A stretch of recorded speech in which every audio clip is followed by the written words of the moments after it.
할렐루야. 한일교회 시온 여러분, 주님의 이름으로 환영합니다. 우리 옆 사람과 인사를 나누겠습니다. 사랑하고 축복합니다. 인사 나누겠습니다. 우리 함께 기도하고요. 우리 함께 주 앞에 찬양으로 영광 올려드리기 소원합니다. 사랑의 주님, 주님의 이름을 찬양합니다. 많은 사람들 중에 특별히 한일의 가족 되게 하시는 하나님, 오늘도 변함없이 주님 전에 나오게 하심을 감사합니다. 말씀으로, 찬양으로, 또한 기도로 함께 할 수 있는 귀한 시간 되게 도와주시며, 이 시간 온전히 주님께 드려지는 귀한 시간 되게 도와주옵소서. 모든 것 주님께 맡기며 오직 주님만을 찬양하길 소원하며 예수님의 이름으로 기도드립니다. 아멘. 우리 예수님의 그 귀하신 이름을 생각하면서 함께 찬양하길 소원합니다.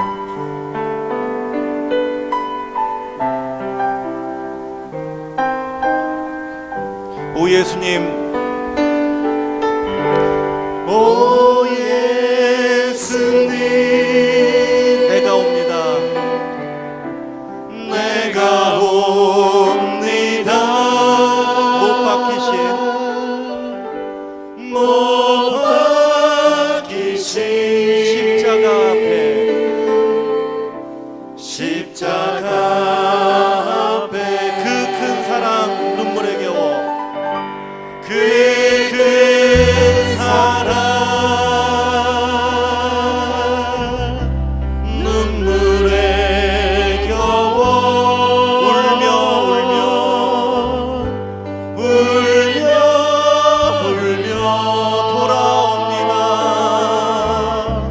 돌아옵니다. 주님 손과 발 못 박혔고, 주님 손과 발 못 박혔고, 머리엔 가시관 박히셨네. 머리엔 가시관 박히셨네.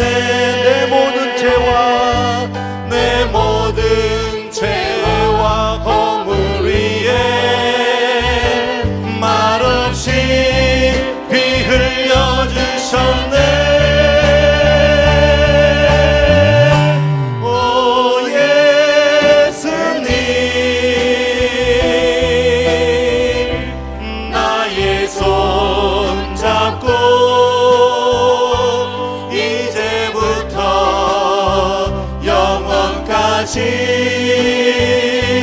내 구주가 되옵소서. 오 예수님, 내가 옵니다. 오 예수님, 내가 옵니다. 못 박히신 십자가 앞에, 못 박히신 십자가 앞에 그 큰 사랑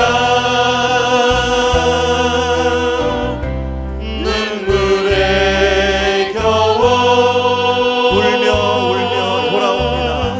울며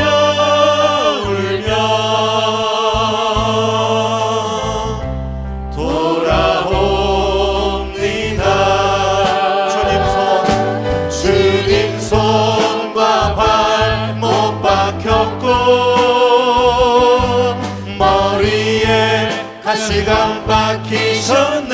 내 모든 죄와 허물 위에, 내 모든 죄와 허물 위에 말없이 피 흘려주셨네.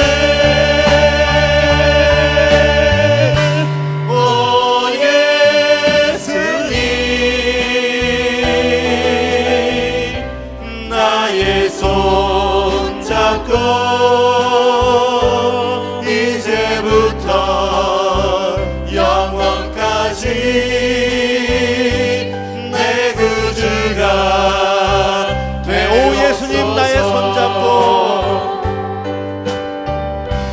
오 예수님, 나의 손잡고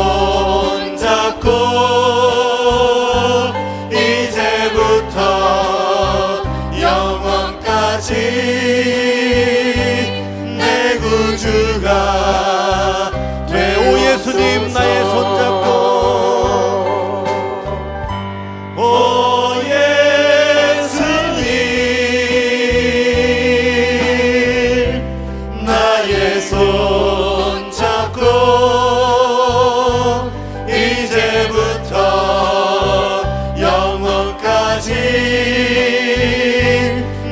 구주가 이제부터 영원까지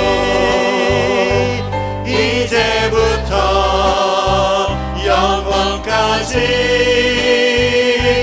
내 구주가 되옵소서. 이제부터 영원까지 이제부터 영원까지 내 구주가 되옵소서.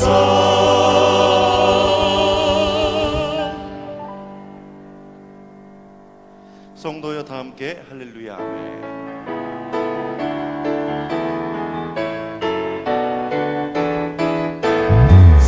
성도여 다 함께 할렐루야 아멘. 주 찬양하여라 할렐루야 아멘. 주 보좌 앞에서 택하신 은혜를 다 찬송하여라 할렐루야 아멘.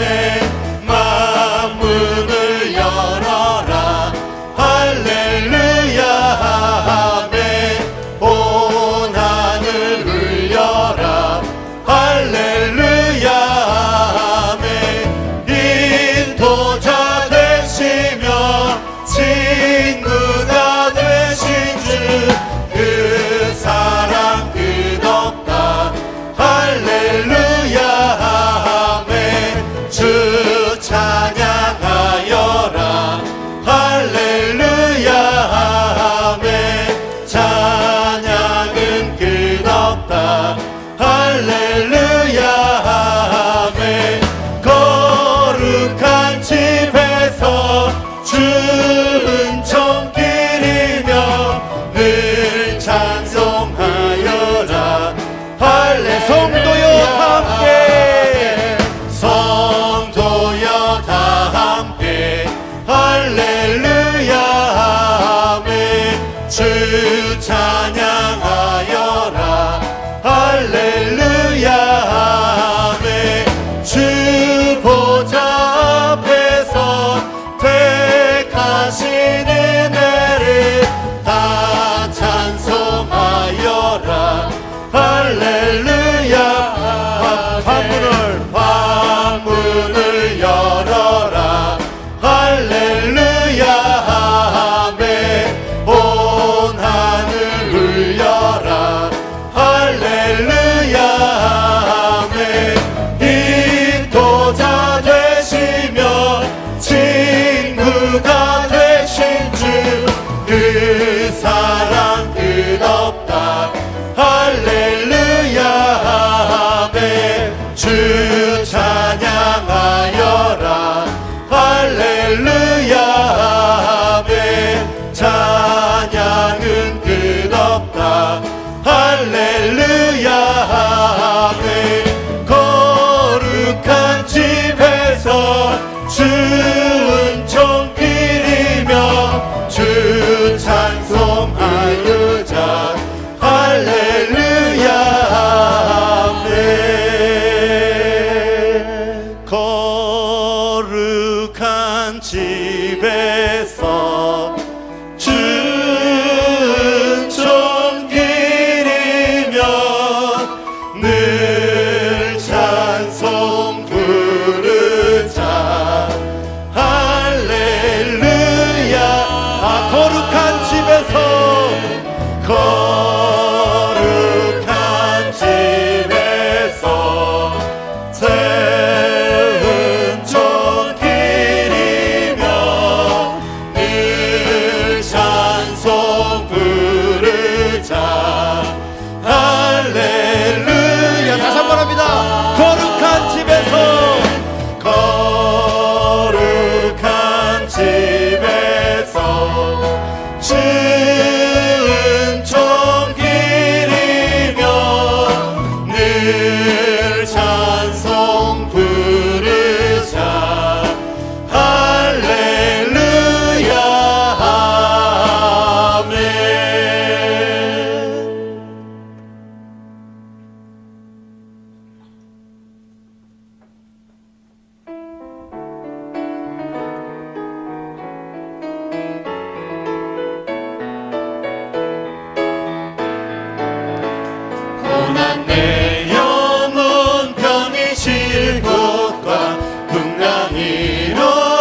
요동하지 않음을 주의 팔을 의지함이라.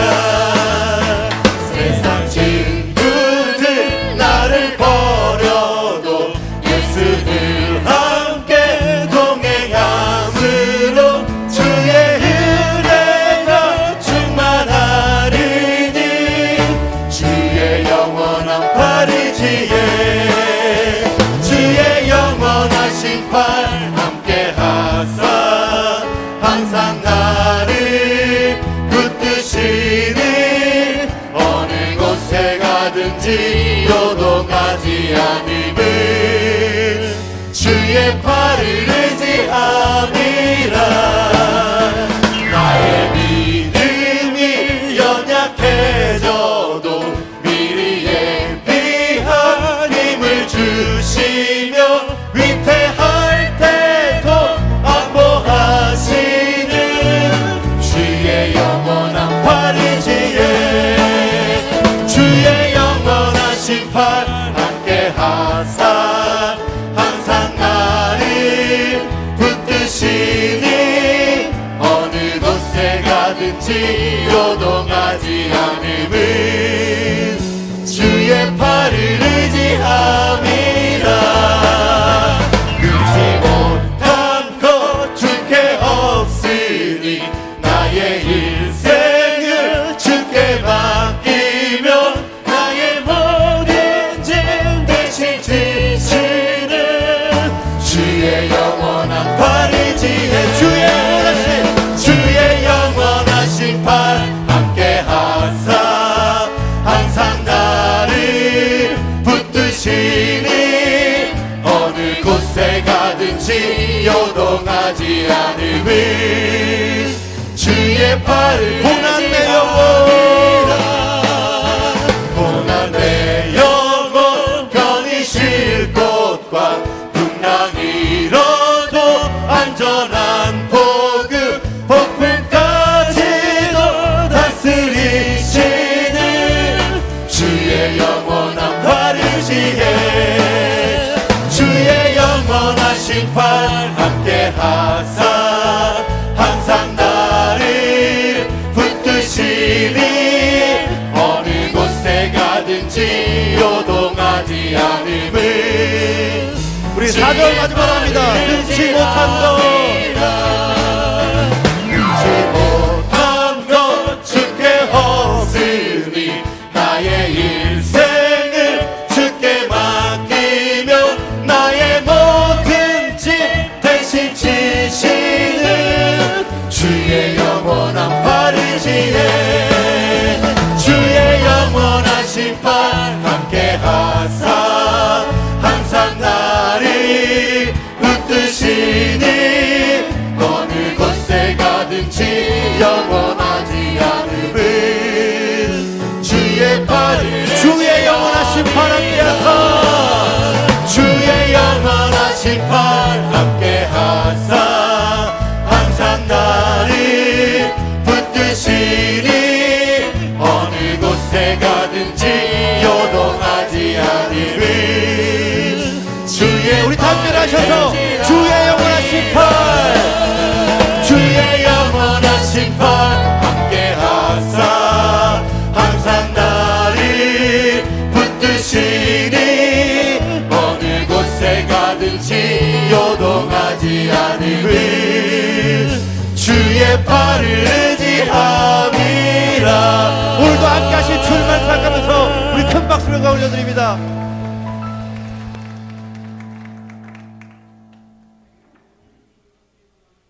사랑하며 축복합니다. 사랑하며 축복합니다. 할렐루야. 그의 성소에서 하나님을 찬양하며 그의 권능의 궁창에서 그를 찬양할지어다. 아멘.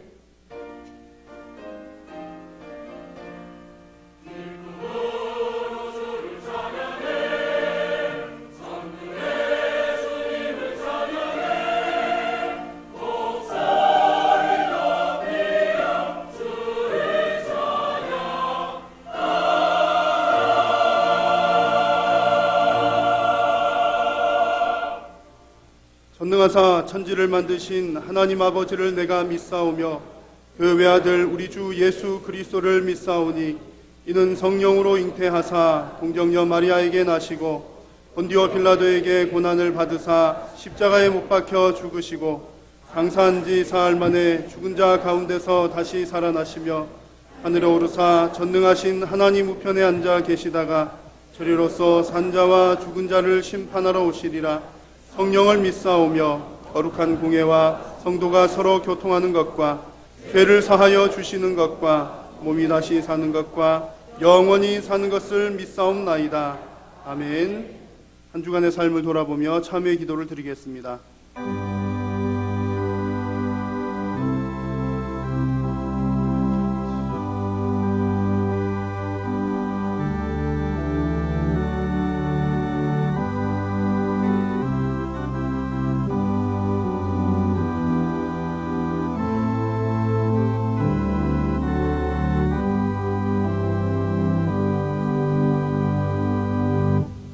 사죄의 선언입니다. 만일 우리가 우리 죄를 자백하면 그는 미쁘시고 의로우사 우리 죄를 사하시며 우리를 모든 불의에서 깨끗하게 할 것이요. 아멘.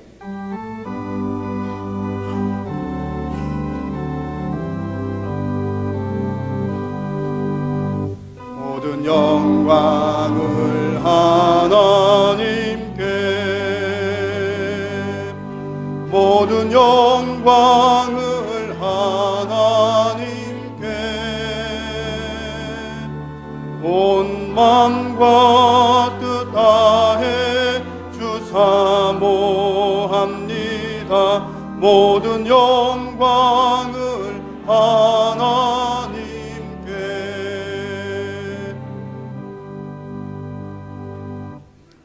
제1은 너는 나 외에는 다른 신들을 내게 두지 말라.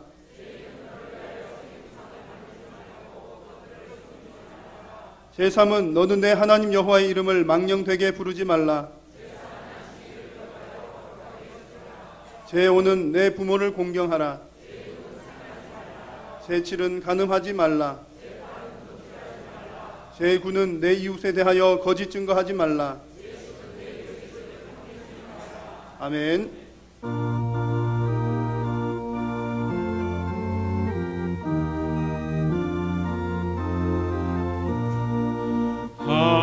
하나님의 크신 사랑 하늘에서 내리사 우리 맘에 항상 계셔 온전하게 하소서. 우리 주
만왕의 왕이 되시고 우주 만물을 소생케 하시는 고맙고 감사하신 하나님 아버지, 지난 저희들을 불꽃 같은 운동자로 지켜주셨다가 오늘도 복되고 거룩한 주일 주님 전면으로 불러주셔서 귀하신 하나님 앞에 귀한 예배를 드릴 수 있는 은총을 주심을 진심으로 감사를 드립니다. 지난 한 주간도 하나님의 크신 사랑을 받고 살았건만 하나님 말씀대로 살지 못하고 하나님 앞에 사람 앞에 눈으로 오늘로 행함으로 지은제 시간에 다 회개하고 자복하니 성령의 불로 태워주시옵소서. 그 많고 많은 사람들 중에 저희들 하나님 자로 택하시고 시간도 복되고 거룩한 자리로 불러주셨으니 앉은 자리마다 하나님 말씀 충만, 은혜 충만, 성령 충만하게 도와주시고 날마다 좌우로나 우로나 치유자주 살아계신 주 예수님만 바라보며 알 수 있는 저희들 되게 다 도와주시옵소서.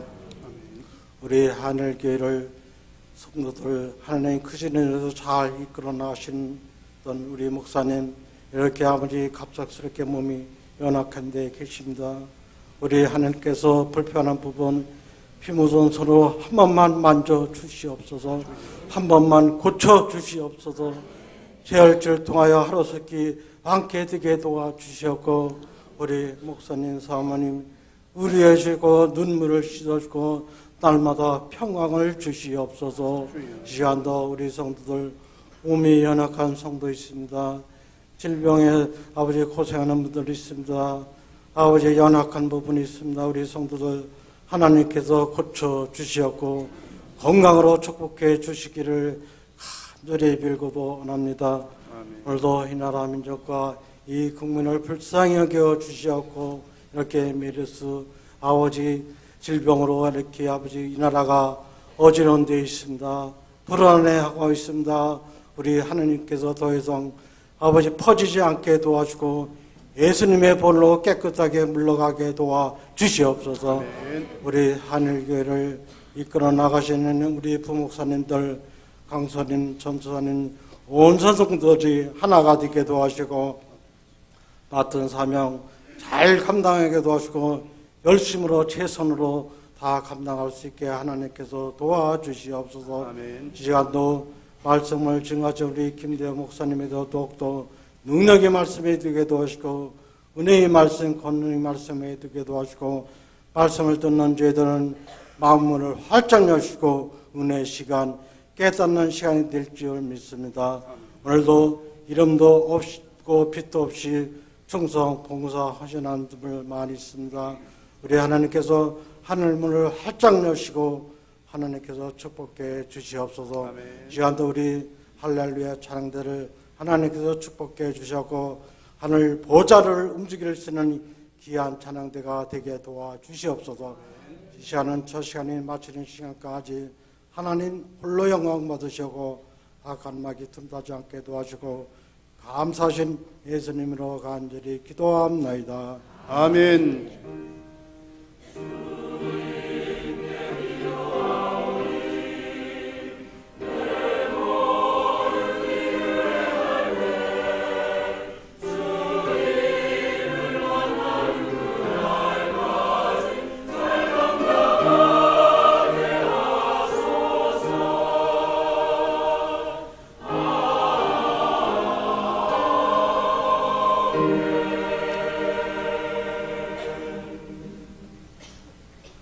함께 자리에서 일어나서 하나님의 말씀을 받겠습니다.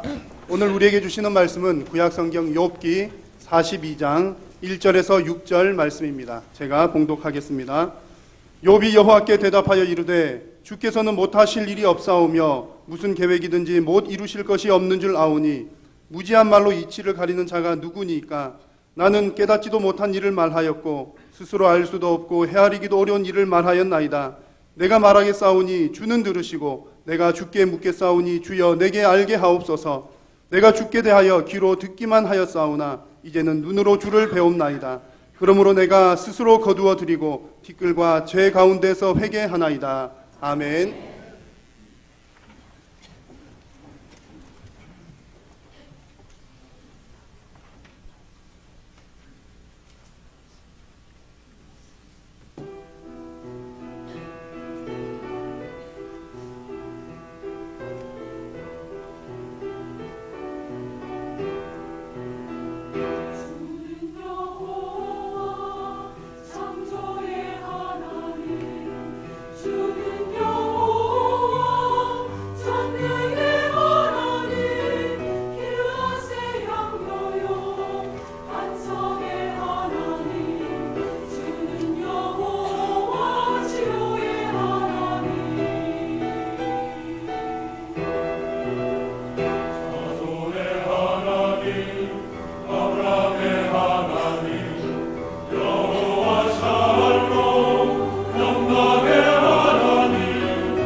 욥기 42장 1절에서 6절 말씀으로 신앙의 절정은 속령입니다라는 제목으로 말씀 전하겠습니다. 우리 주변에서는 이해할 수 없는 일들이 너무 많이 일어납니다. 얼마 전에 네팔에 큰 지진이 있었습니다. 최근 통계를 보니까 사망자만 8,942명, 부상자까지 다 합한다면 정말 비극적인 사건입니다. 많은 사람들이 하나님께 물었습니다.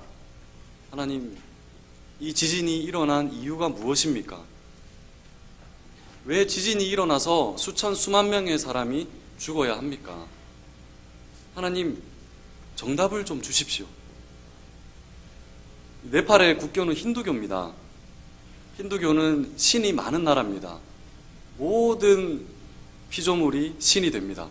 그렇기 때문에 심지어는 땅의 돌멩이도 신이 되고 수천, 수만, 수십 가지의 그런 신이 있습니다. 그래서 얼마 전에 신문 기사를 보니까 이런 내용이 실렸었습니다. 제목은 그 많은 신들은 다 어디로 갔는가?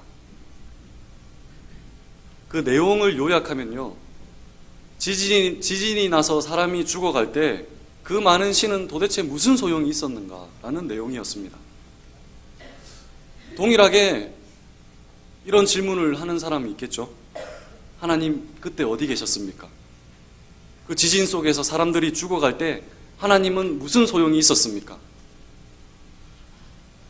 우리가 살다 보면 정답을 찾을 수 없는 일들이 너무 많이 일어납니다. 제가 얼마 전에 아기를 낳았는데요. 제가 낳은 건 아니고요.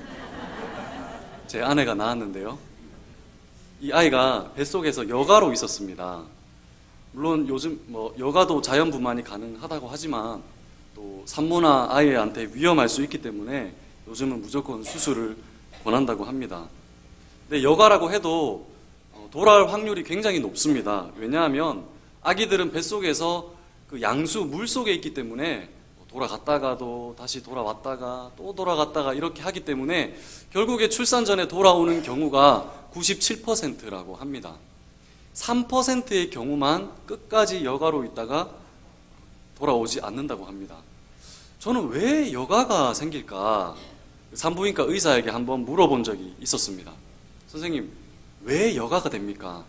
라고 했더니 의사가 이렇게 대답했습니다. 딱히 원인을 저도 모르겠습니다. 라고 했습니다. 저는 아직까지 왜 여가가 생겨야 되는지 그 이유를 모르고 있습니다. 우리가 살아가다 보면 이유를 알 수 없는 일들이 많이 일어납니다. 그러면 그때마다 우리가 하나님께 정답을 요구해야 할까요? 피조물인 우리가 창조주께 우리 일상에서 일어나는 이해할 수 없는 일들에 대한 정답을 요구하는 것이 우리의 마땅한 본분일까요? 우리는 어떻게 해야 될까요? 요즘에 한국 사회가 메르스 때문에 떠들썩합니다. 저는 이 현상을 지켜보면서 곰곰이 생각해 보았습니다. 하나님, 이런 바이러스가 생기는 이유가 무엇입니까? 하나님 분명히 인간을 행복하게 그리고 사랑하기 위해서 창조하셨잖아요. 이 바이러스가 확산되게 허락하신 하나님, 그 이유가 무엇입니까? 라는 궁금증이 들었습니다. 제가 아는 분은 어릴 때 열심히 신앙생활을 했는데 자기보다 어린 동생이 어린 시절에 먼저 죽음을 맞이했습니다. 그래서 이 현상을, 이 사건을 경험한 이분은 신앙을 버리게 됩니다. 왜 버렸는가? 그분의 주장은 하나님이 살아계시다면, 하나님이 사랑의 하나님이라면 하나님을 섬기고자 했는데 왜 죽게 내버려 두시는가? 도저히 그 문제에 대해서 정답을 찾을 수 없다라는 것이죠. 그래서 신앙을 버렸습니다. 우리 주위에서는 정말 이해할 수 없는 일들이 많이 일어나고 있고 또 그 일들에 대한 정답을 우리는 찾고 싶어 합니다. 그러나 피조물인 우리가 창조주의 하시는 모든 일과 섭리를 일일이 다 알아야 하며 그것들에 대한 정답을 알아야 할까요? 우리는 도대체 어떻게 반응을 해야 할까요? 자, 그 문제에 대한 정답을 이제 욥기를 통해서 살펴볼 텐데요. 욥기 1장에 보면 총 10명의 자녀가 욥에게 있었습니다. 아들 7, 딸 3. 딱 좋은 가족이죠. 아들 7, 딸 3. 그리고 욥은 동방에서 제일 가는 부자입니다. 양이 7,000마리. 양이 얼마나 될까요? 7,000마리면 낙타가 3,000마리. 그리고 그 당시에는요, 양과 낙타를 방목해서 길렀기 때문에 그 양과 낙타떼가 돌아다니면서 풀을 뜯어야 하는 그 땅은 얼마나 넓었겠습니까? 그러니까 성경 말씀대로 동방에서 제일 가는 부자가 욥이었습니다. 그런데 한날 욥이 밥을 먹고 있는데 종들이 헐레벌떡 달려와서 욥에게 이렇게 말합니다. 스바 사람들이 갑자기 들이닥쳐서 가축을 빼앗고 우리 종들을 칼로 죽였습니다. 이 말이 끝나기도 전에 또 한 사람이 급하게 달려왔습니다. 주인님, 하늘에서 하나님의 불이 떨어져서 양떼와 목동들을 다 살라버렸습니다. 이 말이 끝나기도 전에 또 한 종이 헐레벌떡 옵니다. 주인님, 갈대아 사람들이 들이닥쳐서 낙타떼를 다 훔쳐갔습니다. 이 말이 끝나기도 전에 또 한 종이 달려와서 말합니다. 아마 이것이 가장 비극적인 이야기겠죠? 주인님의 자녀들이 한 곳에 모여서 밥을 먹고 있었는데 갑자기 강풍이 불어와서 그 집 기둥을 내리쳤고 집이 무너져서 자녀들이 다 죽었습니다. 그리고 욥의 몸에는요, 머리부터 발끝까지 악성 종기가 돋아서 정말 비참한 상태가 되었습니다. 사랑하는 여러분, 이 일을 어떻게 이해해야 될까요? 욥의 아내도 이 일을 보고 자기 남편에게 이렇게 말합니다. 그래도 여전히 신앙을 지키겠느냐? 차라리 하나님을 저주하고 죽으라. 이 말은 하나님이 살아계신다고 한들 사랑의 하나님이 맞느냐? 사랑의 하나님이라면 어떻게 이런 일을 주실 수 있느냐? 그런 하나님을 차라리 저주하고 죽으라. 평생을 같이 신앙을 지켜왔고 동반한 자기의 배우자가 이 고난 앞에, 이해할 수 없는 고난 앞에 결국에 신앙을 버리게 됩니다. 여러분, 이 이해할 수 없는 욥의 일에 대한 이 정답이 무엇일까요? 이제 욥기에서 그 정답을 찾아볼 텐데요. 그러나 안타깝게도 욥기는 그 해답을 주지는 않습니다. 우리가 지금까지는 학교에서 혹은 학원에서 시험을 칠 때 다 정답이 있죠. 100문제면 100문제 다 정답이 있습니다. 수능을 칠 때도 또 자격증 시험을 칠 때도 입사 시험을 칠 때도 다 정답이 있습니다. 사실 우리가 노래하고 스포츠를 하는 것도 정답이 다 있습니다. 노래를 아무렇게나 해서 되는 게 아니고요. 그 매뉴얼이 사실은 있죠. 발성법. 그 정답대로 해야 또 목소리가 잘 트일 수가 있습니다. 저는 스포츠 중에서 축구를 굉장히 사랑하는데요. 사랑은 좀 아니고 축구를 좋아하는데 그 축구의 공을 한 번 차는데도 그냥 막 차는 게 아니고요. 15개의 동작으로 나뉩니다. 그 동작대로 차야 정확하게 빠르게 자기가 원하는 곳으로 찰 수 있습니다. 우리가 하는 대부분의 일은 다 정답이 있고 지금까지 우리가 그 정답을 찾아가면서 살아왔습니다. 그렇기 때문에 우리 주변에서 일어나는 이해할 수 없는 일들에 대한 정답도 내가 찾고 싶은 거죠. 하나님이 왜 이런 어려운 일을 허락하시는지 그 이유를 알고 싶은 거죠. 하나님 왜요? 그래서 이런 것들을 기독교 난제라고 하거든요. 신학계에서는 기독교 난제. 그러니까 성경을 통해서도 풀 수 없는 그런 문제들을 난제라고 합니다. 그런 문제들 중에서는 왜 가뭄이 일어나야 하는가? 왜 하나님은 비를 주지 않으시는가? 왜 기근이 일어나고 자연재해로 사람이 죽어야 하는가? 이런 문제들 뿐만이 아니라 왜 믿는 자에게는 고난이 오는가? 어려운 일들이 오는가? 이런 문제들을 기독교 난제라고 하는데 이런 문제에 대한 해답을 얻지 못해서 기독교를 버리는 그런 사람들도 많이 있습니다. 자, 이제 이 소식을 들은 욥의 친구들이 이 욥의 고난에 대한 이유와 정답을 설명해 주기 위해서 찾아왔습니다. 굉장히 중요하겠죠? 왜냐하면 지금까지 우리가 알고 싶어 하던 그 정답을 이제 이 친구들이 말해줍니다. 그 주장을 요약하면 이렇습니다. 욥, 너가 죄를 지어서 그렇다. 하나님은 공의의 하나님이지 않느냐? 네가 죄가 없는데 하나님이 어떻게 이런 일을 너에게 주시느냐? 한번 잘 생각해봐라. 너가 알지 못하는 죄가 분명히 있을 것이다 라고 말을 합니다. 그러나 욥의 친구들에게 반박을 하죠. 나는 이렇게 하나님 앞에 큰 일을 당할 만큼 큰 죄를 짓지 않았다. 자신의 결백을 주장하는 거죠. 실제로 그렇습니다. 혹시나 욥은 아침의 시작을 제사로 시작했는데 그 제사의 의미는 자기가 지은 죄로 인해서 드리는 제사가 아니라 자기와 자기의 아들이 혹시나 부지 중에 모르고 지었을 죄, 그리고 오늘 하루 이 자녀들이 미리 지을 죄까지 하나님 앞에 아침의 제사를 드렸던 경건한 사람이 바로 욥이었고, 하나님도 욥의 의로움을 인정하셨습니다. 이렇게 욥은 자신의 결백을 계속 주장함에도 불구하고 친구들은 계속 뭐라고 합니까?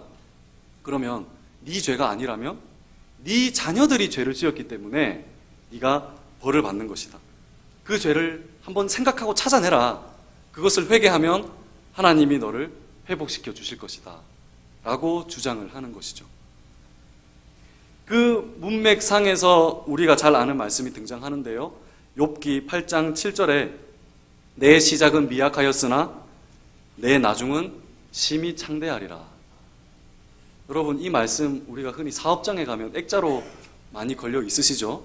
그래서 사업장의 번창, 비록 시작은 자그맣게 시작했지만 이제 앞으로 하나님이 축복하셔서 크게 번창할 것입니다 라는 의미로 이 액자를 걸어두곤 합니다. 그러나 여러분, 이 말씀은 사업장 번창에 대한 말씀이 아니라 지금 욥의 친구들이 너의 자녀들이 죄를 지어서 너가 죄의 벌을 받는 것이기 때문에 하나님께 죄를 고백해라. 그러면 지금은 네가 너무 비참한 상태지만 하나님이 너를 용서해 주시고 회복시켜 주실 것이다. 네 시작은 미약했으나 네 나중은 창대할 것이다. 그러니까 죄 용서를 촉구하는 바로 말씀이 이 말씀이죠. 그러니까 결론적으로 욥의 친구들은 나는 네가 고난받은 그 이유와 정답을 내가 알고 있다라는 거죠. 자, 이제 욥기의 하이라이트인데요. 이제 하나님께서 말씀하십니다. 하나님께서 폭풍 중에 나타나셔서 욥과 욥의 친구들에게 말씀하시는데, 또 안타깝게도 하나님은 이 고난에 대한 이유와 정답을 말씀하시지 않으시고 하나님의 그 지혜의 무궁함에 대해서 말씀을 하십니다. 이렇게 질문하시죠. 너희는 내가 행하는 일들을 마치 다 아는 것처럼 그렇게 이야기했느냐? 그러면 내가 이제 너희에게 질문을 던져보겠다. 너희가 이 질문에 하나라도 대답해 보아라. 그러면 나도 너희를 인정하겠다 라고 하면서 많은 질문들을 던지십니다. 근데 그 질문을 다 얘기 드릴 수는 없고 그 중에 몇 가지만 추려서 제가 말씀을 드릴 텐데요, 혹시나 이 자리에 앉아 계신 여러분들 중에서도 이해할 수 없는 문제 앞에서의 의문증은, 정답을 찾기를 원하시는 분들은 이 하나님의 질문에 여러분도 한번 대답을 찾아보시기 바랍니다. 내가 땅을 만들 때 너희들은 어디에 있었느냐? 바다가 생겨났을 때 그 바다를 가두고 바다와 육지의 경계를 누가 만들었느냐? 아침에 해가 뜨는 것이 너희가 새벽에게 명령하였느냐? 새벽이 늘 그 시간을 제자리를 지키도록 한 것이 너희가 한 일이냐? 빛이 어디서 오는지, 어둠의 근원이 어딘지 너희가 아느냐? 빛과 어둠의 근원이 얼마나 멀리 있는지 너희가 한 발짝이라도 가볼 수가 있느냐? 하늘에서 내리는 눈과 비의 창고를 너희가 본 적이 있느냐? 바람이 불 때 그 바람이 부는 시작점에 너희가 가본 적이 있느냐? 비에게 아버지가 있었느냐? 이슬을 누가 낳았느냐? 그런데 그것은 누가 만들었느냐? 북두칠성의 별이 항상 흐트러지지 않고 묶을 수 있는 힘이 누구에게 있느냐? 하늘을 다스리는 질서가 무엇인지 아느냐? 너희가 구름에게 명령해서 구름을 조금이라도 움직이게 할 수 있느냐? 굶주린 사자에게, 배고픈 까마귀에게 너희가 먹이를 한번 주었느냐? 그들을 돌보는 이가 누구냐? 말의 다리의 근육에 힘을 불어넣어 준 것이 누구냐? 말의 목에 아름다운 갈기를 달아준 것이 너희냐? 그 말이 용감하게 상대방의 창 앞으로, 칼 앞으로 뛰어들 수 있는 그 용기는 너희가 불어넣어 주었느냐? 너희 자신의 생각이 옳다고 내가 틀렸다고 말하느냐?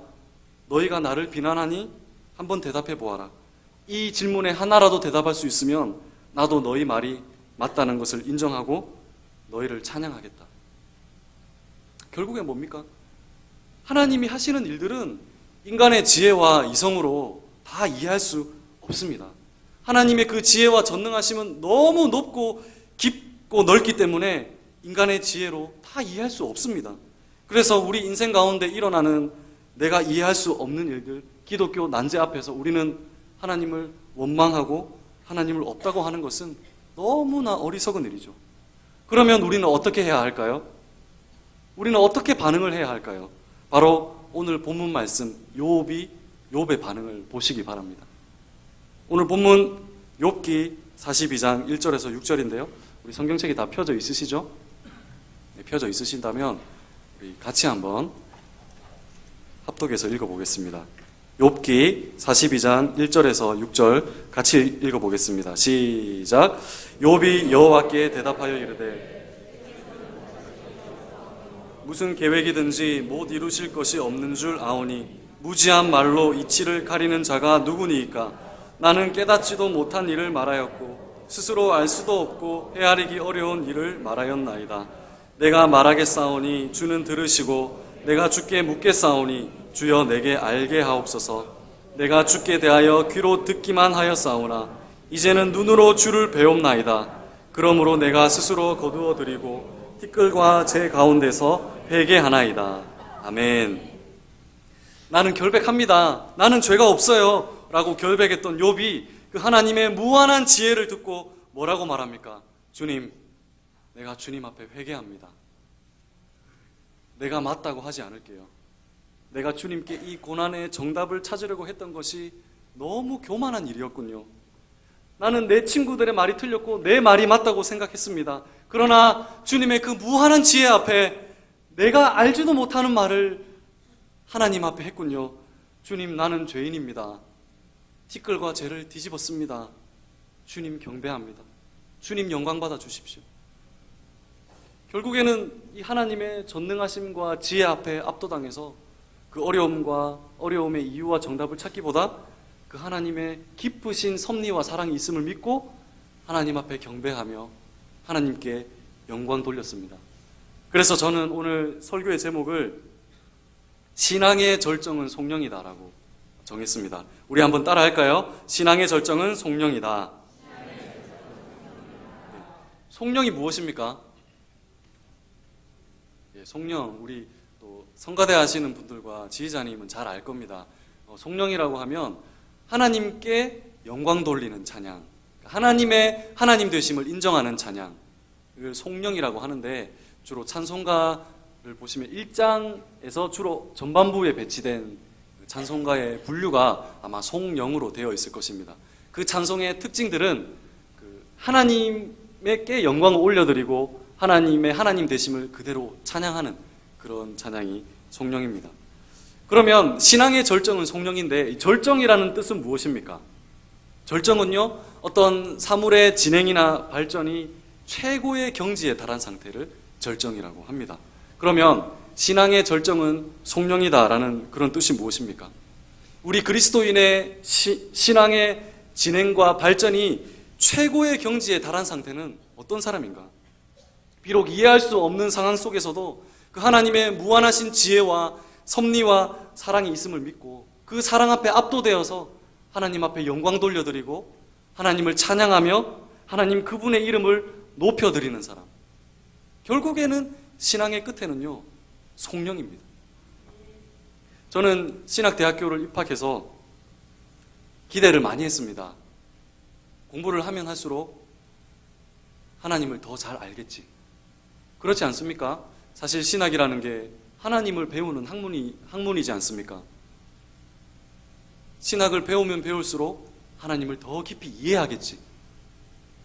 신학을 배우면 배울수록 내가 지금까지 궁금했던 많은 문제들이 정답을 찾을 수 있겠지 생각했습니다. 그런데요, 신학을 공부하고 하나님에 대한 지식을 알면 알수록 그 지식의 끝에 가니까 그 지혜와 하나님의 사랑의 깊이 앞에 서니까 온통 의문점밖에 들지 않았습니다. 내가 알겠다가 아니라 하나님 모르겠습니다. 결국에는 그렇게 되더라고요. 하나님 왜 이 땅에 오셨습니까? 이 땅에 오신 것은 성경을 통해서 알겠는데 왜 이 땅에 오셨습니까? 날 위해 죽으신 것은 알겠는데 왜 날 위해 죽으셨습니까? 혹시 이유를 아시는 분 있습니까? 그분의 사랑의 깊이를 아시는 분 있습니까? 그러면 이렇게 말씀하시겠죠. 우리를 사랑하기 때문에. 우리를 사랑하기 때문에. 맞습니다. 그러면 여러분 한 번 더 질문 드리겠습니다. 왜 하나님은 우리를 사랑해야 합니까? 왜 하나님은 우리를 사랑하십니까? 알 수 없다는 거예요. 결국에는 제가 신학 공부를 하면서 깨달은 것은 이 신학의 끝은 결국에는 성령이구나. 내가 하나님을 이런 분으로 정의합니다. 하나님 이럴 때는 이렇게 하셔야 합니다라고 하나님을 지식으로 정의 내리는 사람이 아니라 결국에 신학의 끝에 서니까 하나님 모르겠습니다. 주님의 그 넓고 깊으신 지혜와 지식 앞에 두 손 두 발 듭니다. 하나님, 주님의 그 넓으신 지혜 앞에 저는 알지도 못하는 것을 말했습니다. 알지도 못하는 것을 알려고 했습니다. 주님 죄인입니다. 주님만을 경배합니다. 주님의 이름을 높여드립니다. 주님 홀로 영광 받으시옵소서. 결국에는 신학의 끝이 성령이고 우리 신앙의 절정이 성령이고 우리 인생의 절정이 성령이라는 것을 깨달았습니다. 잠언에도 이런 말씀이 있죠. 잠언 9장 10절에 여호와를 경외하는 것이 지혜의 근본이다. 그러니까 지혜 있는 신앙인은 어떤 사람인가? 내가 생각하는 하나님은 이럴 때 이런 정답을 주셔야 한다라고 정의 내리는 사람이 아니라 하나님 경배합니다. 비록 이해할 수 없어도 하나님 영광 받아 주십시오. 하나님을 경외하는 자가 지혜의 근본이다라고 말씀을 하셨습니다. 전도서에도 이런 말씀이 있습니다.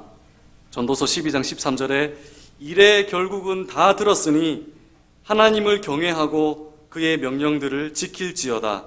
이것이 모든 사람의 본분이니라 말씀하셨습니다. 여러분 인생의 산전수전 다 겪으신 여러분들 앞에서 제가 고난을 받았으면 얼마나 받았고 또 어려우면 얼마나 어렵겠습니까? 그러나 때로는 저도 그 사역을 시작하였음에도 불구하고 정말 하나님 앞에 이유를 모를 때가 많았습니다. 하나님, 제가 하나님의 길을 간다고 했는데 왜 이런 일을 내가 당해야 됩니까? 제가 하나님의 영광을 가리고 하나님을 반대하는 길도 아닌데 왜 이런 어려운 일을 주십니까? 하나님, 한 번만 저에게 말씀해 주시면, 하나님 한 번만 저에게 말씀해 주시면 제가 납득하고 이해하겠습니다. 하나님 말씀해 주십시오, 제발. 밤새도록 기도하다가 눈을 딱 떴는데요, 새벽 4시였습니다. 밤새도록 하나님을 원망하고 하나님께 정답을 요구했죠. 저는 학창시절에 정말 큰 아픔이 있었습니다. 제가 비록 성도님들한테는 얘기하지 않았지만 1살 때부터 얻은 그 큰 상처와 또 아픔 때문에 평생을 하나님을 학창시절에 하나님을 원망했습니다. 하나님, 왜 저만 이런 일을 당해야 됩니까? 1살 때부터 지금까지 하나님이 사랑의 하나님이시라면 왜 저는 이런 가정에서 태어나야 했고 이런 사고를 당해야 했습니까? 하나님이 살아계시지 않든지 아니면 하나님이 살아계시더라도 우리를 괴롭히시거나 사랑하지 않는 하나님이 아닙니까? 근데요, 지금 와서 생각해보면 제가 너무 교만했다는 것을 깨달았습니다. 피조물인 인간이 그 지혜가 무궁하신 하나님이 하시는 일에 정답을 다 요구하는 거죠. 그게 제가 제일 교만했던 일이었던 것 같습니다. 사랑하는 성도 여러분, 인간이 해야 될 일은 이해할 수 없는 일 가운데 그것이 심지어는 말도 안 되는 고난이라고 할지라도 분명히 우리의 지성과 이성으로 이해할 수 없는 하나님의 높으신 사랑과 또 섭리와 계획이 있음을 믿고 욥의 고백처럼 하나님, 주님의 그 무궁한 전능하심 앞에 나는 죄인입니다. 주님, 이 어려운 일 가운데 하나님께 영광 돌립니다. 하나님의 뜻이 있음을 믿고 주님의 이름을 높여드립니다. 주님 영광 받으시옵소서. 결국에 신앙의 절정은 성령이라는 것을 알게 되었습니다. 여러분, 찬송가 310장에 보시면요, 우리가 너무 좋아하는 찬양인데 또 한국 사람들이 많이 부르는 찬양입니다. 아 하나님의 은혜로라는 찬양인데, 이 곡을 만드신 분은요, 다니엘 휘틀 목사님이십니다. 이 목사님은 그 미국의 부흥사 무디 목사님과 같이 활동했던 찬양 목사님이셨습니다. 이 목사님이 아 하나님의 은혜로 뿐만이 아니라 빈들의 마른 풀같이 이 곡도 만드셨고요, 구주와 함께 나 죽었으니 이런 곡들, 그리고 주의 진리 위에 십자가 군기, 이런 주옥 같은 곡들을 많이 쓰셨습니다. 근데 그 아 하나님의 은혜로의 가사를 보면 1절에 이런 가사가 있습니다. 아 하나님의 은혜로 이 쓸데없는 자 왜 구속하여 주는지 난 알 수 없도다. 2절에 가시면 왜 내게 굳센 믿음과 또 복음 주셔서 내 마음이 항상 편한지 난 알 수 없도다. 3절에요. 왜 내게 성령 주셔서 내 마음 감동해 주 예수 믿게 하는지 난 알 수 없도다 라고 합니다. 이 목사님은 계속 알 수 없다라고 하죠. 정말 몰라서 알 수 없다고 했을까요? 아닙니다. 이 목사님은 그 하나님의 사랑에 대해서 너무 잘 알고 있습니다. 가사를 보시면 내가 쓸데없는 사람이란 걸 알고 있고, 또 주님이 나를 구속해 주셨다는 것, 또 내 마음에 믿음과 복음을 주셨다는 것, 그래서 내 마음을 평안하게 해주셨다는 것, 나에게 성령을 주셔서 내 마음을 감동시켜서 주 예수를 믿게 하셨다는 것. 여러분, 이것은 아주 조직신학의 요약이라고도 할 수 있습니다. 굉장히 잘 알고 있습니다. 그런데 목사님은 나는 모르겠다라고 말합니다. 왜 그럴까요? 이 목사님은 정말로 몰라서 모른다고 한 것이 아니라 이 하나님을 알면 알아갈수록 그분의 높고 깊으신 사랑과 지혜 앞에 압도되어서 하나님 왜 이토록 날 사랑하는지 나는 알 수 없습니다. 결국에는 이 목사님도 그 신학과 신앙의 끝에 섰을 때 두 손 두 발 들고 하나님을 찬양하고 경배할 수밖에 없었습니다. 그래서 신앙의 절정은, 신앙의 클라이막스에 와 있는 사람은 하나님을 경배하는 사람입니다. 마치 하박국 선지자가 드린 고백처럼 무화과 나무에 과일이 없어도, 포도나무에 열매가 없어도, 감람나무에 소출이 없어도, 밭에 거둘 것이 하나도 없어도, 우리 안에 양이 없어도, 외양간에 소가 없을지라도, 내 형편은 아무것도 없을지라도, 하나님이 다 가져가신다 할지라도 나는 여호와로 말미암아 즐거워하며 나는 구원의 하나님으로만 기뻐하겠습니다. 이 선지자도 신앙의 끝에서는 하나님께 두 손 두 발 들고 하나님을 높이는 그런 모습을 우리가 볼 수 있습니다. 이 찬양이요, 후렴에 들어갈 때 우리가 지금 보고 있는 찬송가에는 내가 믿고로 바로 들어가지 않습니까? 그런데 원문으로, 영어로 보면 but으로 시작합니다. But I know.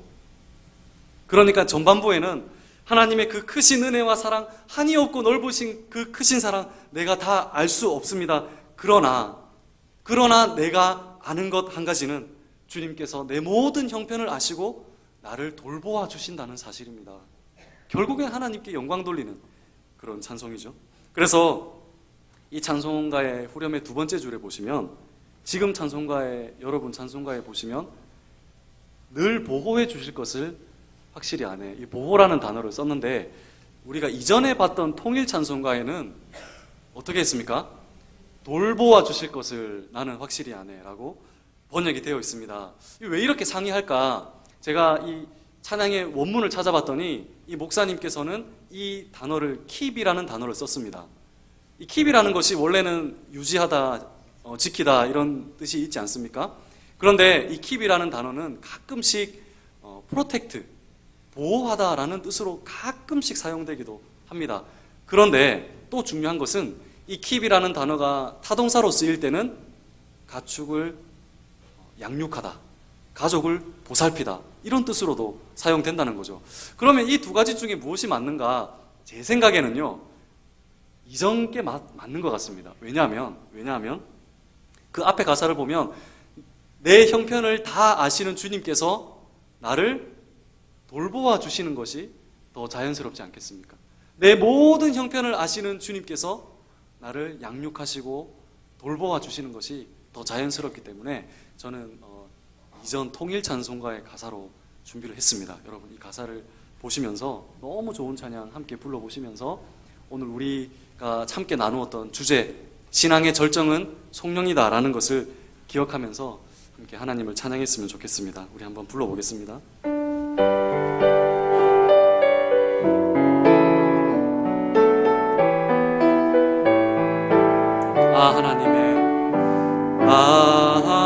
하나님의 은혜로 있을 데 없는 자 왜 구속하여 난 알 수 없도다. 그러나 내가 압니다. 내가 믿고 또 의지함은 내 모든 영광 잘하는 주를 늘 돌보아 주실 것을 나는 확실히 아네. 왜 내게 굳세 믿음과 복음 주셔서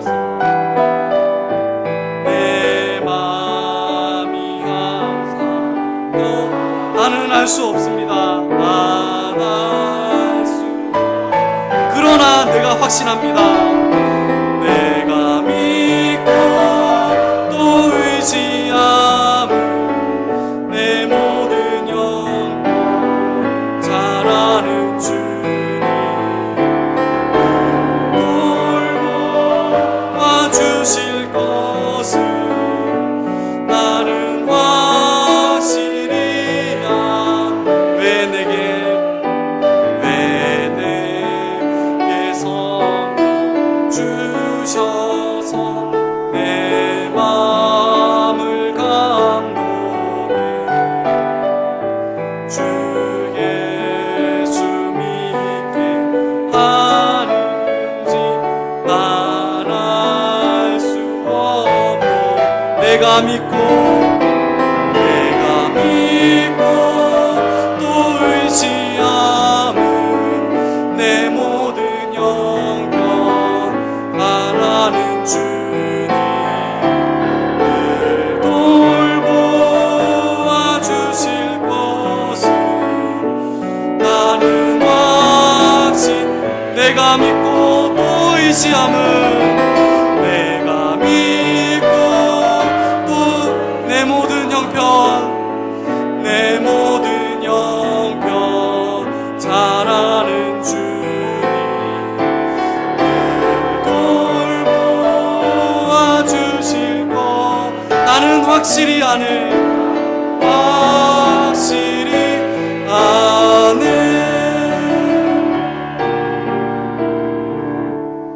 기도하겠습니다.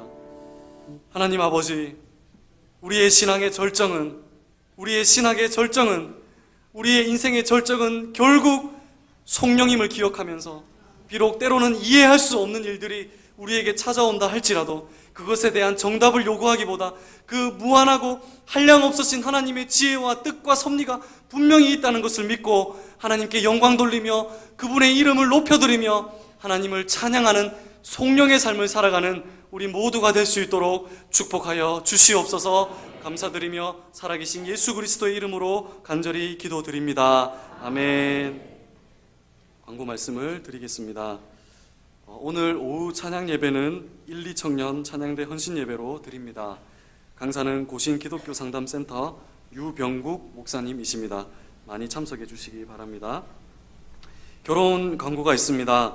허공욱 안수 집사님, 권숙자 권사님의 3녀 지혜 양의 결혼식이 6월 13일 오는 토요일 오후 2시 30분에 궁전회관 4층 에메랄드 홀에서 있습니다. 교회에서는 1시 20분에 출발합니다. 많이 축하해 주시기 바랍니다. 장례 소식입니다. 8교구 10여전도의 송숙희 집사님의 장남이 지난 15일 소천하셨습니다. 많이 위로해 주시기를 바랍니다. 나머지 광고는 주보를 참조해 주시기를 바랍니다. 찬송가 93장 찬양하겠습니다.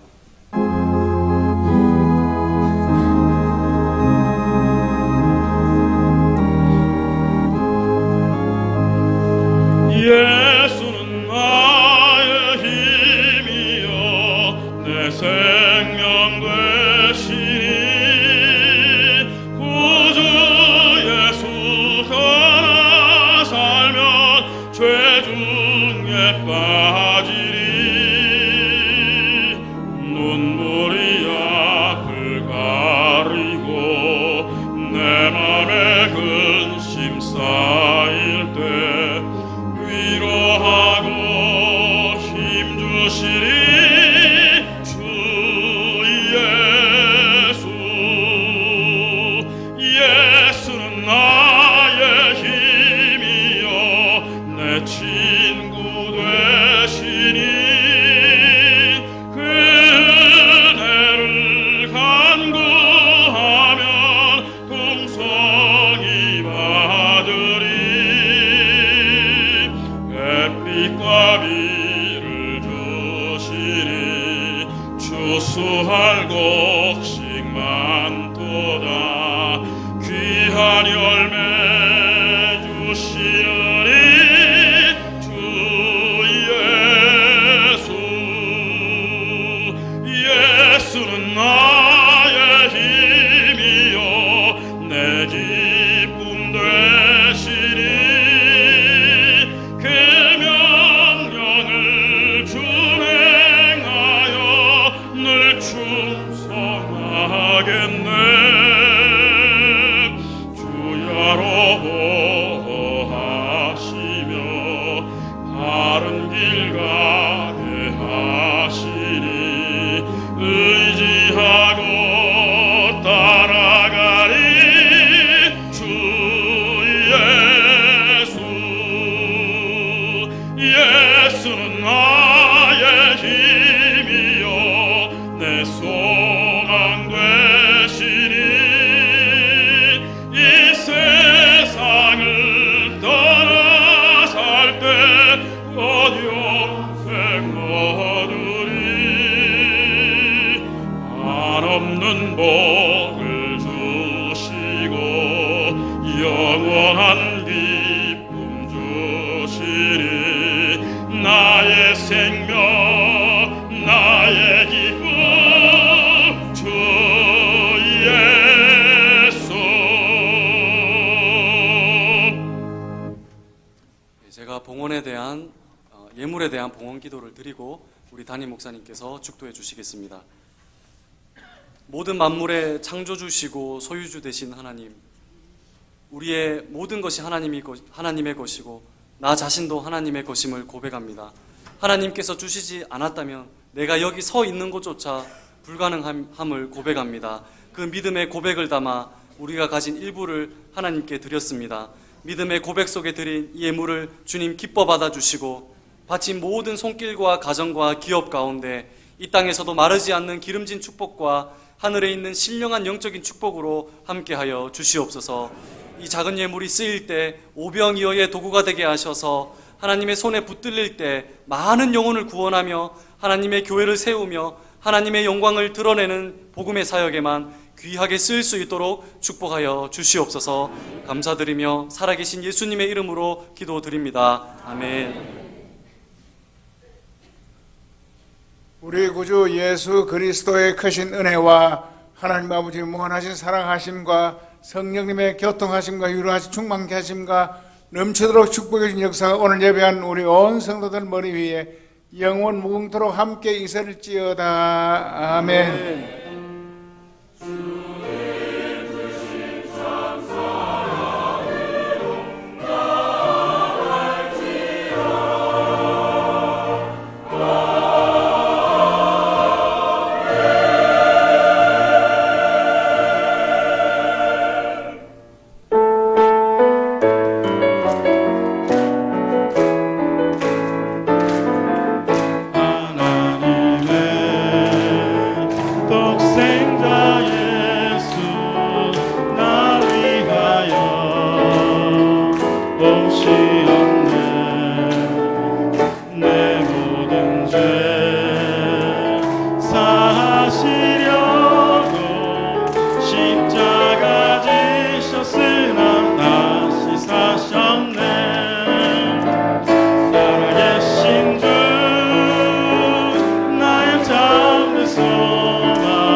예배를 마쳤습니다. 한 주간도 예수님의 이름으로 승리하시기 바랍니다.